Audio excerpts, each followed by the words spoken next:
Good evening everyone, स्वागत है आप सभी का जी के जोन में। तो आज मैं आपको करवाने वाली हूँ सीएनटी एक्ट और एसपीटी एक्ट से संबंधित महत्वपूर्ण मॉडल प्रैक्टिस सेट। तो दोस्तों गुड इवनिंग। सीएनटी एक्ट का ये मॉडल सेट नंबर 2 है। पहला मैंने अभी तुरंत अपलोड किया है, दूसरा मैं अभी रिकॉर्ड कर रही हूँ। इसके बाद जितना मैं करा सकती हूँ आज कंप्लीट करवा दूंगी। तो पहला है, छोटा नागपुर भू धृति अधिनियम कब लाया गया था?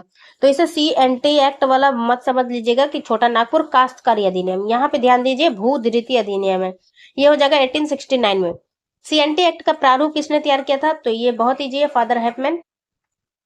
सीएनटी एक्ट में कुल कितने अध्याय है? सीएनटी एक्ट में कुल 19 अध्याय है। कैसे याद करवाया था मैंने? 1908 में से 19 ले लीजिए, ठीक है। नेक्स्ट है, सीएनटी एक्ट की किस धारा में संक्षिप्त, इसके संक्षिप्त नाम के बारे में दिया है। तो ये धारा 1 में दिया है कि सीएनटी एक्ट को सीएनटी 1908 कहते हैं और कहां कहां लागू होगा ये बताया गया है पहला धारा में। सीएनटी एक्ट को किस गवर्नर जनरल ने अपनी मंजूरी, भारत के गवर्नर जनरल ने अपनी स्वीकृति कब प्रदान की थी? तो सीएनटी एक्ट को 29 अक्टूबर 1908 ईस्वी को 29 अक्टूबर को इसे स्वीकृति दी गई थी और लागू कब हुआ था? 11 नवंबर 1908 को। 5 का आंसर क्या है? 29 अक्टूबर। कोड़कर भूमि का आवश्य हो क्या है? कोड़कर भूमि का आशय क्या है? तो स्पेलिंग मिस्टेक है। तो कोड़कर भूमि का आशय है कोड़ कर तैयार धान खेत भूमि। संथाल परगना को जिले के रूप में कब गठित किया गया था? तो आपको इसका आंसर तो फिलहाल ऑप्शंस के हिसाब से ये है, लेकिन 1855 इसका आंसर होना चाहिए। जंगल तरी ट्रैक के नाम से किस क्षेत्र को जाना जाता है? तो राजमहल क्षेत्र को। Santhal Pargana settlement regulation act किस वर्ष लाया गया था? 1872 में। संथाल परगना में कुल धाराओं की संख्या कितनी है? तो ये मैंने कैसे याद करवाया था? 9 तो 72। एसपीटी एक्ट किस जिले में लागू नहीं होता है? तो संथाल परगना के 6 जिलों में लागू होता है, उसके अलावा जो भी जिले उसमें लागू नहीं होता है, यानी कि धनबाद जिला। एसपीटी एक्ट को अधिसूचित कब किया गया था? 11 नवंबर, एसपीटी एक्ट है ये, तो ये 1 नवंबर 1949 को। ध्यान रखिएगा, सीएनटी एक्ट 11 नवंबर को और एसपीटी एक्ट 1 नवंबर को। एसपीटी एक्ट के प्रावधानों को किसी क्षेत्र में वापस लेने और पुनः उसी क्षेत्र में लागू करने का अधिकार किसके पास है? तो ये राज्य सरकार के पास है। छोटा नागपुर भू धृति अधिनियम 1869 में किस शब्द को परिभाषित नहीं किया गया है? तो इसमें कौन सा शब्द को परिभाषित नहीं किया गया? मुंडारी खुटकट्टीदार। छोटा नागपुर भूधृति अधिनियम के तहत भूइहारी और मझिहर भूमि के अधिकार अभिलेख तैयार कराने का आदेश डैश के द्वारा दिया गया था। तो किसके द्वारा दिया गया था? इसका आंसर हो जाएगा विगिल्ट कमिश्नर के द्वारा। सीएनटी एक्ट के प्रारूप किस वर्ष तैयार हो गया था?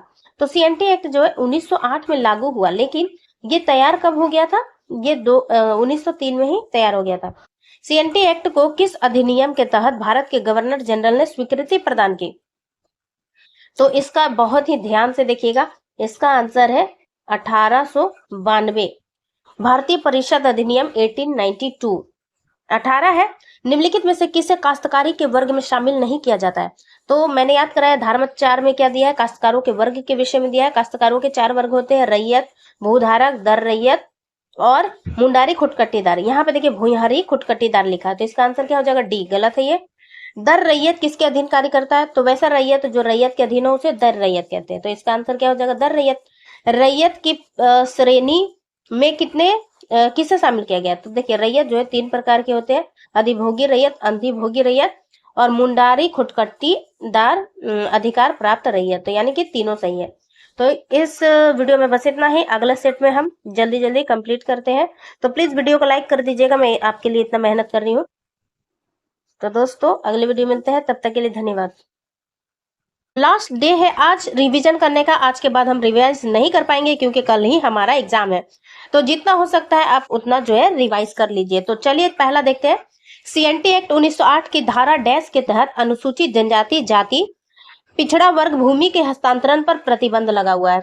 तो ये कौन सा धारा हो जाएगा? धारा हो जाएगा 46 ना। धारा 46 के तहत बेदखली के समय डैश वर्ष तक, जिसके तहत इस अवधि की समाप्ति के बाद प्रतिकूल कब्जे में रही भूमि का हस्तांतरण परिपूर्ण होगा। तो वो कितना ईयर हो जाएगा? इसका आंसर हो जाएगा 12 वर्ष। एक बार और पढ़ देते हुए, धारा 46 के तहत बेदखली के समय 12 वर्ष है, जिसके तहत इस अवधि की समाप्ति के बाद प्रतिकूल कब्जे में रही भूमि का हस्तांतरण परिपूर्ण होगा। नेक्स्ट है सीएनटी एक्ट 8 की धारा 71A जो अनुसूचित जनजातियों के गैर कानूनी रूप से अंतरण किए गए जमीन में अनुसूचित जनजाति के सदस्यों का अधिकार बहाल करने की शक्ति प्रदान करता है, इसे डैश कानून द्वारा डाला गया था। तो जैसा कि आप देख सकते हैं 71A लिखा हुआ है, यानी कि संशोधन के द्वारा आया है। तो बिहार अनुसूचित क्षेत्र नियम 1969 के द्वारा इसे जोड़ा गया। CNT एक्ट 1908 के अंतर्गत एक कन्या खुटकट्टीदार को क्या ऑप्शन क्या हो जाएगा? आंसर पैतृक संपत्ति पर उत्तराधिकार के अधिकार से अपवर्जित किया गया। ये सही है। छोटा नागपुर काश्तकारी अधिनियम 1869 के अंतर्गत पद भूइंहरी रैयत की परिभाषा में सम्मिलित किया गया है। तो भूइंहरी रैयती में किसे शामिल किया गया है? भूत खेत को। CNT एक्ट की कौन सी धारा भूमि के उपयोग के संबंध में अधिभोगी रैयत के अधिकार के विषय में प्रावधान करता है? तो इसका आंसर हो जाएगा ऑप्शन नंबर डी, धारा 21। CNT एक्ट के अंतर्गत सर्वेक्षण करने और अधिकार अभिलेख तैयार करने का आदेश देने की शक्ति किसे है? तो ये तो काफी इजी है, सबको पता होगा। इसका आंसर हो जाएगा राज्य सरकार। कोरकर भूमि को कहा जाता है? कोरकर भूमि को जो है बाभना खानवत भूमि, जल शासन भूमि, अरियत भूमि, ये सभी कहा जाता है। आंसर हो जाएगा 8 का डी। निम्नलिखित में से कौन काश्तकारी वर्ग में शामिल नहीं है? तो याद है आपको काश्तकारों का 4 वर्ग होता है, मैंने याद करवाया था कैसे, धारा 4 में दिया हुआ काश्तकारों के 4 वर्ग, जिसमें से भूधारक, रैयत, मुंडारी, खुटकट्टीदार होते हैं। भूइंहरी खुटकट्टीदार ऐसा कुछ नहीं है। तो आंसर क्या है? डी। CNT एक्ट कब अधिसूचित किया गया था? तो ये 11 नवंबर, ये मैंने याद करवाया था आपको, 11/11/8, ठीक है। तो 11 नवंबर 1908 को। SPT एक्ट 1949 के तहत खास गांव से क्या तात्पर्य है?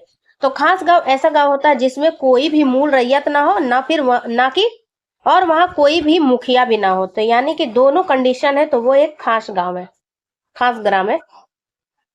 नेक्स्ट है SPT एक्ट 1949 के तहत गांव का मुखिया का पद क्या है? अहस्तांतरणीय। ये याद करवाया था मैंने आपको। SPT एक्ट 1949 की डैश धारा के तहत जमीन जो किसी भी रूप में दर्ज नहीं है वो मूल रैयत का जोत या मूल रैयती जोत माना जाएगा। ये कौन सा आर्टिकल में दिया हुआ है? तो ये दिया हुआ है धारा 10 में। नेक्स्ट है SPT एक्ट 1949 की धारा 33 के अंतर्गत कोई भी बंजर भूमि का बंदोबस्ती रद्द करने के योग्य है अगर उसमें डैश वर्ष तक कृषि ना किया गया हो। तो इसका आंसर क्या हो जाएगा? 5 वर्षों तक। SPT एक्ट 1949 की धारा 22 के तहत एक रैयत किसी परिस्थिति में अपने जोत भूमि को SDO और मुखिया या मूल रैयत को सूचना देकर अस्थायी रूप से कृषि हेतु न्यास में रख सकता है। तो इसका आंसर क्या हो जाएगा? 15 का आंसर हो जाएगा डी, इनमें सभी। तो क्या क्या है? गांव से अस्थायी अनुपस्थिति की स्थिति में, हल चलाने लायक बैलों की कमी की स्थिति में और रैयत के विधवा या नाबालिग होने की स्थिति में। SPT एक्ट की कौन सी धारा रैयत के अधिकारों के अंतरण का प्रावधान करती है? तो इसका आंसर हो जाएगा 16 का सी, धारा 20। तो ये मैंने कैसे करवाया था? T4 ट्रांसफर, इस तरीके से अधिकारों का हस्तांतरण। बंजर भूमि की बंदोबस्ती को निरस्त किया जा सकता है यदि उस पर खेती नहीं की गई हो। तो इसका आंसर हो जाएगा 5 वर्ष। SPT एक्ट की कौन सी रैयती भूमि के विनिमय के विषय में दिया है? तो ये वाला भी ट्रिक्स अगर देखे होंगे तो आपको याद होगा कि ये आर्टिकल जो है 23 में दिया हुआ विनिमय के विषय में। SPT एक्ट के अंतर्गत सभी आवेदन दिए जाएंगे। तो सभी आवेदन कब दिए जाएंगे? वाद हेतु के उत्पन्न होने के 1 साल के भीतर। SPT एक्ट के अंतर्गत पुनर्विलोकन का प्रावधान वर्णित किया गया है। तो पुनर्विलोकन का प्रावधान जो है धारा 60 में किया गया है।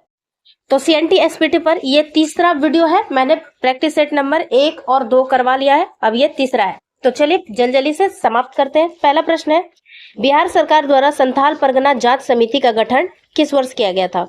इसका आंसर हो जाएगा 1937 ईस्वी। नेक्स्ट है, संथाल विद्रोह के बाद इस क्षेत्र को बंदोबस्ती रिपोर्ट तैयार करने की जिम्मेदारी किसे सौंपी गई थी? इसका आंसर हो जाएगा G.A. गैंजर। SPT एक्ट में कितने अध्याय है? तो SPT एक्ट में कुल 19 अध्याय, 9 अध्याय है और CNT में 19। SPT एक्ट के तहत निम्नलिखित में से किसे कृषि वर्ष का प्रारंभ माना जाता है? तो इसका आंसर सभी होगा। क्यों? क्योंकि इसका एक्सप्लेनेशन SPT एक्ट में देख लीजिए जाकर। खास ग्राम में ग्राम प्रधान की नियुक्ति के लिए उपायुक्त द्वारा गांव के कुल जमाबंदी रैयत की डैश से अनुमति लेनी आवश्यक है। तो कितने लोगों से? 2/3 लोगों से। सीएनटी एक्ट की धारा डैश के तहत भूधारक का अर्थ दिया है। तो ये सीएनटी एक्ट का आपने मेरा ट्रिक देखा होगा, तो इसका आंसर आप तुरंत कर लेंगे कि आंसर हो जाएगा धारा 5। मुंडारी खुटकट्टी अधिकार प्राप्त रैयत को किस धारा में परिभाषित किया गया है? इसका भी आंसर काफी इजी है, धारा 7 हो जाएगा। किन परिस्थितियों में जोत का पुनर्ग्रहण नहीं हो सकता है? तो किन परिस्थितियों में? इसका आंसर डायरेक्ट मैं बता देती हूँ, सभी परिस्थितियों में। आप पढ़ लीजिएगा वीडियो पॉज करके। सीएनटी एक्ट की किस धारा में मुंडारी खुटकट्टीदार के अर्थ को परिभाषित किया गया है? तो ये धारा 8 में किया गया है। मेरा ट्रिक को अप्लाई कीजिए, आंसर आपको मिल जाएगा। भूधारक या ग्राम मुखिया के लगान में वृद्धि सीएनटी एक्ट की किस धारा में है? तो ये मैंने कैसे याद करवाया था आपको? ना ये ग्राम प्रधान जो है आपको ये बढ़ाने तो नहीं देंगे, और 9 में का भी जोड़ना है, यानी कि 9A इंग्लिश में दिया रहे तो हिंदी में 9 का। सीएनटी एक्ट के तहत किसे बंदोबस्त रैयत समझा जाएगा? तो किसे समझा जाएगा? जिसने 12 वर्षों तक भूमि को धारण किया हो उसे बंदोबस्त रैयत समझा जाएगा। नेक्स्ट है, यदि किसी रैयत ने अधिभोग अधिकार प्राप्त कर लिया है तो उसके अधिकारों के बने रहने का प्रावधान किस धारा में है? तो ये धारा हो जाएगा 16 में। नेक्स्ट है, भूस्वामी तथा जमींदारों को अपने अंदर धारित भूमि का कायमी रैयत प्राप्त नहीं होगा। सीएनटी एक्ट में कौन सी धारा में इसका प्रावधान है? तो इसका हो जाएगा आंसर धारा नंबर 20। सीएनटी एक्ट के किस धारा में भूइंहरी तथा मुंडारी खुटकट्टीदारों के बंदोबस्त रैयत होने के प्रावधान है? तो ये धारा 18 में है। नेक्स्ट है, एसपीटी एक्ट की धारा 12 के अधीन कितने प्रकार के रैयतों का उल्लेख है? तो धारा 12 में जो है 3 प्रकार के रैयतों का उल्लेख है। तो कौन कौन से? अधिभोग प्राप्त रैयत, अंधिभोगी प्राप्त रैयत, और तीसरा हो जाएगा, तीसरा मुझे याद नहीं है, आप देख लीजिए। बंदोबस्त रैयतों को अधिभोग अधिकार प्राप्त होगा यदि उसने सीएनटी एक्ट की धारा 17 एवं 18 के तहत बंदोबस्ती प्राप्त की हो। तो ये इसका आंसर क्या हो जाएगा? 19, धारा 19 में दिया हुआ है। ग्राम प्रधान अपने अधिकारों का अंतरण नहीं कर सकते हैं, इसका उल्लेख सीएनटी एसपीटी एक्ट के किस धारा में है? तो इसका आंसर भी मैंने याद कराया है, नहीं। तो नो, कोई भी ट्रांसफर का अधिकार नहीं दिया है अपने अधिकारों का। नेक्स्ट है, अधिभोगी रैयत अपने जोत का किस प्रकार उपयोग कर सकता है? तो अधिभोगी रैयत के उपयोग का अधिकार जो है किस प्रकार से कर सकता है? तो इसका आंसर डायरेक्ट मैं बता देती हूँ, 2 और 3, यानी कि स्थायी प्रथा के अनुसार और ऐसे उपयोग जिसमें भूमि का भौतिक रूप से हानि ना हो। सीएनटी एक्ट के तहत अधिभोगी रैयत को कौन कौन से अधिकार प्राप्त है? तो इसका आंसर हो जाएगा सभी। ईंट एवं खपड़े बनाने का अधिकार, सिंचाई प्रबंध करने का अधिकार और व्यापार या कुटीर उद्योगों का अधिकार। धारा 21 के तहत निर्मित तालाब या अन्य जलाशयों के उत्पादन में भूस्वामी का हिस्सा कितना होगा? तो इसका आंसर है, भूस्वामी का हिस्सा होगा 9/20 और रैयत का हिस्सा होगा 11/20। तो ये मैंने करा रखा है, इसलिए आपको याद होना चाहिए। और इसका आंसर मैं दिखा देती हूँ ताकि जल्दीबाजी में अगर मैंने कोई गलती से कुछ ऊपर नीचे बोल दिया हो तो आप यहाँ से आंसर जो है मैच कर लीजिएगा। तो नेक्स्ट वीडियो मिलते हैं। थैंक्स फॉर वॉचिंग, और वीडियो को लाइक कर दीजिए, शेयर कर दीजिए और चैनल को सब्सक्राइब कर लीजिए। गुड मॉर्निंग एवरीवन, स्वागत है आप सभी का जी के जोन में।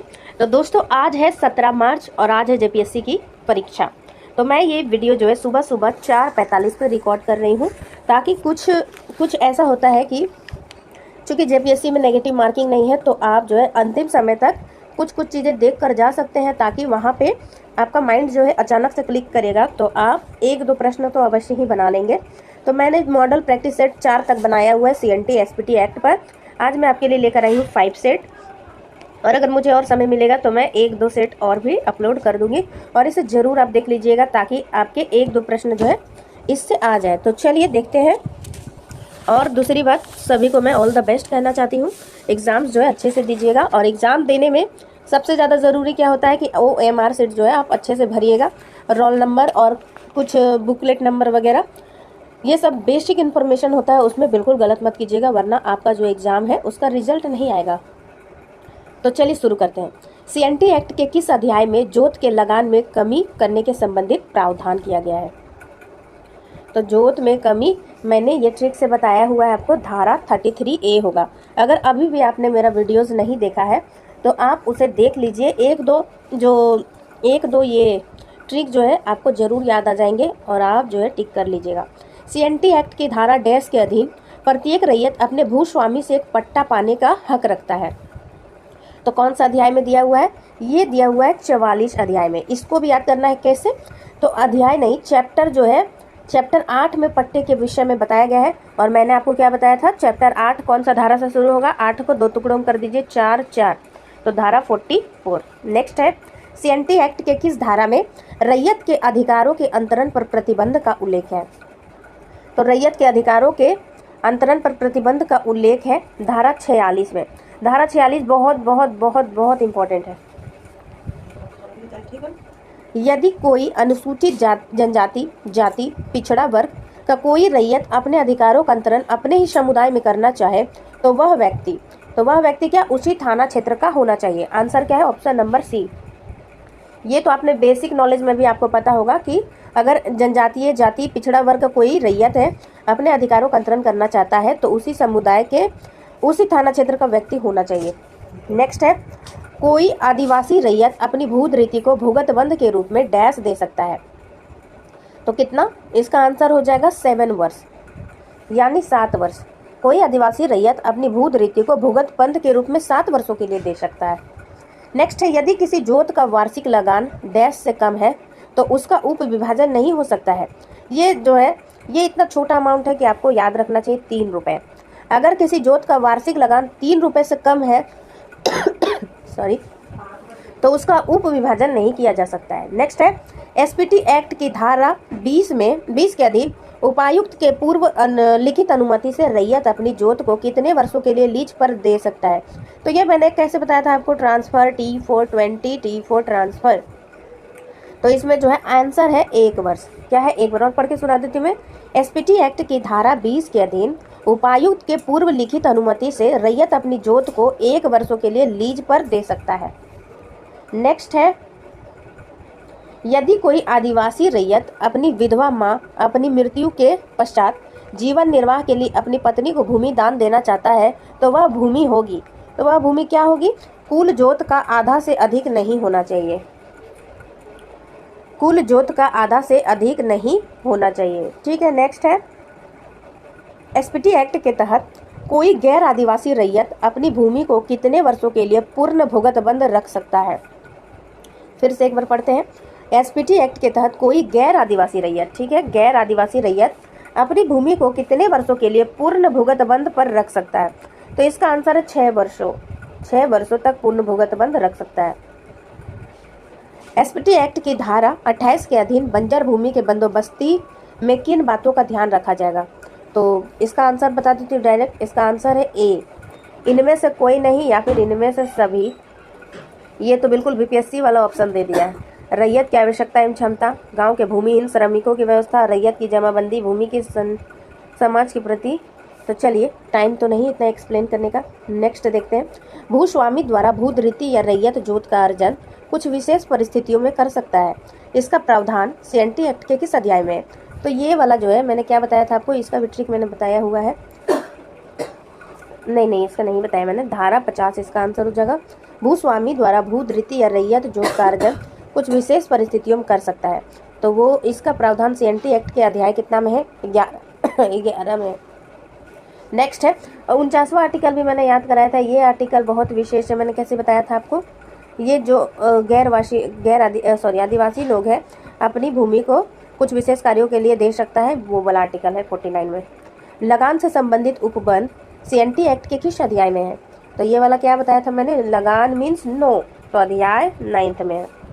किसी रैयत का लगान बकाया है तो भूस्वामी बकाये लगान का अधिकतम कितने प्रतिशत की दर से साधारण ब्याज ले सकता है? इसका आंसर हो जाएगा 6.25%, यानी 6.25%। सीएनटी एक्ट की किस धारा में लगान की रीतियों का उल्लेख है? लगान की रीतियों का उल्लेख किसमें है? तो इसका आंसर हो जाएगा धारा 53 में।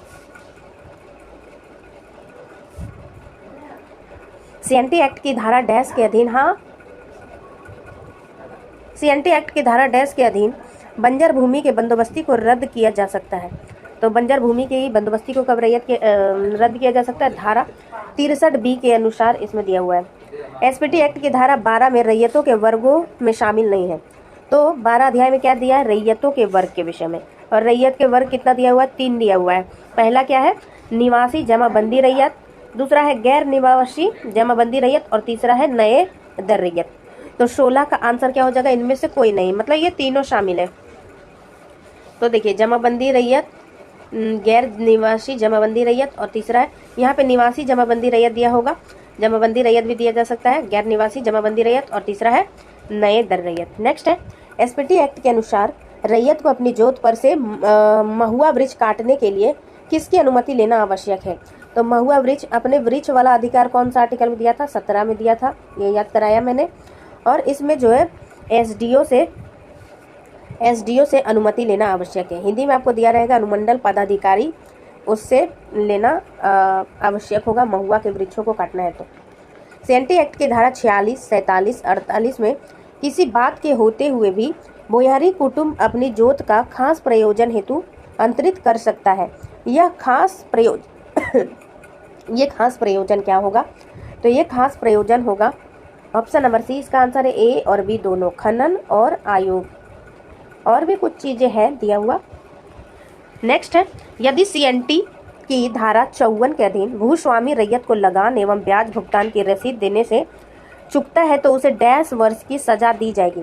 तो क्या सजा कितनी हो जाएगी, 1 माह का कारावास या 100 रुपए का जुर्माना, या फिर दोनों हो सकता है, 1 माह का कारावास या 100 रुपए का जुर्माना।